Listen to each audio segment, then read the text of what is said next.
I still sleep on my side of the bed, even now, even though it's just me. The other pillow hasn't moved in years, and some nights, I still reach for a hand that isn't there. If your spouse passes before you, there are things I hope you'll choose, not because I have all the answers, but because I've lived the questions, and I want to leave you with something steadier than silence. Grief doesn't always show up in grand, cinematic moments. It hides in the smallest things, in 2 coffee cups set out by habit, in the way no one hums in the hallway anymore. It's a quiet undoing, and it doesn't ask permission. If you've loved someone for decades, you don't just lose a person. You lose a rhythm, a language, 1,000 tiny agreements no one else ever saw. And yet, life doesn't stop. The days keep arriving, softly, stubbornly, and you must choose how to meet them. So here are 5 choices I hope you'll make. Let people show up when you lose the one who knew you best. It's tempting to retreat, to curl inward, to believe that no one else could possibly understand. And in some ways, you're right. But let people show up anyway. Let them bring the casserole, even if you're not hungry. Let them sit beside you in silence, even if it feels strange. Let them stumble through their awkward sympathy, because behind it is love, fumbling toward you. And maybe, just maybe, they carry a kind of light your grief hasn't noticed yet.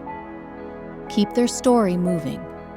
You don't stop being someone's spouse when they die. The love changes shape, but it doesn't disappear. It becomes something quieter, a thread that winds through memory and meaning. So keep their story moving. Tell the grandkids how they used to sing in the car. Hang the coat they loved on the hook by the door. Say their name out loud, often, because remembering isn't staying stuck. It's a way of saying, this mattered, they mattered, and still do. Let the house breathe. There will come a day when the quiet in the house starts to feel heavy, not sacred, just stale. When that day comes, let the house breathe. Open the windows, rearrange a room, move the photo, not to forget, but to let new light touch it. You don't have to redecorate your grief, but life needs space to stretch. And sometimes healing begins when you let the air move through the places love once lived. Keep something just for you. Marriage is a kind of merging, a shared calendar, a shared toothbrush holder, a shared language of looks and little jokes. And when half of that disappears, it's easy to forget you're still whole. So keep something just for you. A project, a morning ritual, a quiet walk to a place that still feels yours. It doesn't need to be grand. It just needs to remind you that your story didn't end. It turned a page, and there are still sentences left to write.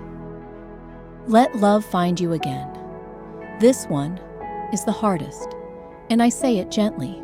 If love finds you again, in a friend, in a memory, in a second chapter, let it. It won't look the same. It shouldn't, but it can still be true.